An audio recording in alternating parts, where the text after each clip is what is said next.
And let's just talk about what Jerry Jones acquired when he bought the Cowboys, right?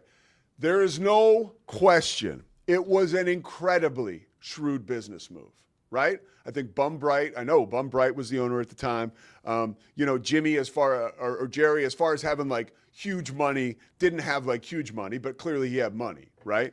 But it wasn't like, there was pressure, okay? And at the time, the Cowboys weren't valued as what they are today. If the Cowboys were to sell, you could forget about the Lakers being the highest, valued franchise in sports history. Like, forget about it, right? So, but that's not going to happen anytime soon, at least. But from 66 to 83, the Cowboys never missed the playoffs, okay?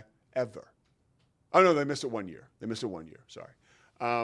Also, like, that's kind of, that success was founded on, like, Tex Schramm and his brilliance as a marketing guy and as a football guy.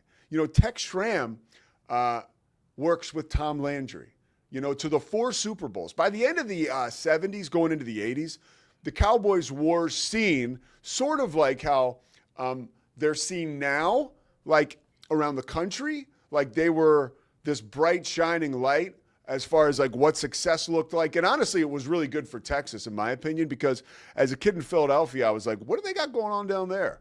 That guy with the fedora, and all these all the success on the football team, the team you love to hate. They're so smooth. Tony Dorsett, Roger Staubach, right? Like all this stuff was super attractive, and it made Dallas look big and feel big, just like the TV show. I'm telling you, that fedora, that shot of Tom Landry, right, and that shadow splashed on to Texas Stadium with him in the fedora, I mean, that could have been the NFL logo, truly. And Tex Schramm brings about the Dallas Cowboys cheerleaders, right? That was his idea, okay, which obviously changed the game, sports entertainment-wise and in-game experience, and what it did marketing-wise for the organization, and still does.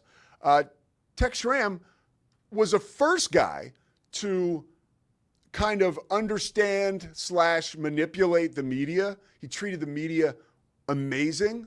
And what did that do? Well, that garners grace, good faith, and good stories when times are going tough, right?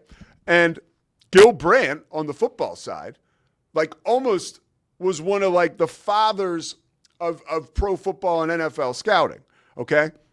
So the reason I mention all of this is to be like, when Jerry Jones bought the Cowboys, he didn't start the franchise, lest anyone think. And I'm not trying to say that's what he tries to perpetrate, but a lot of times we look at the Cowboys and we're like, oh, man, Jerry. And even from a financial perspective, like the guy made a good business deal. I respect him. I love what he does from an entertainment standpoint to all of football and the NFL. I love Matt Mosley waiting for him before he gets on the elevator after a game, talking to him about what just happened and the Cowboys win or loss that just took place, right? I love it. I love how he's always available.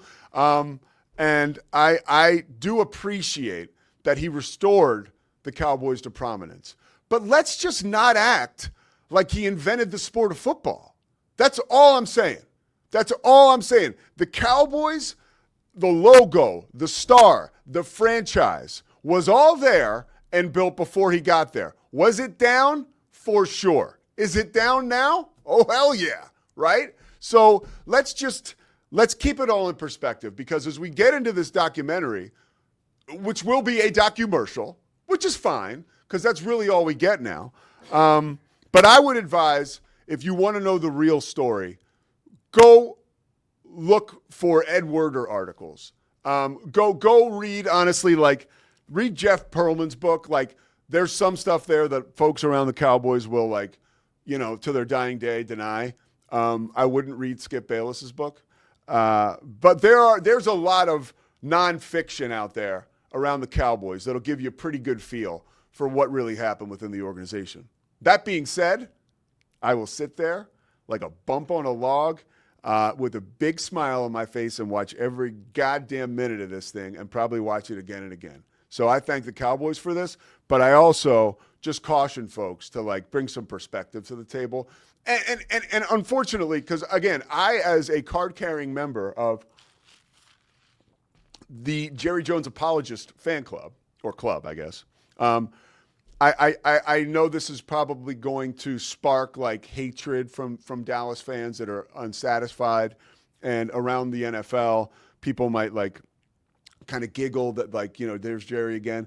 But truthfully, I just think from like a business perspective, let's not disregard and dismiss everything that was so amazing about they were the best organization in sports long before Jerry Jones bought the team. They went through a down year, right? A down time. And he certainly resurrected them with hard decisions.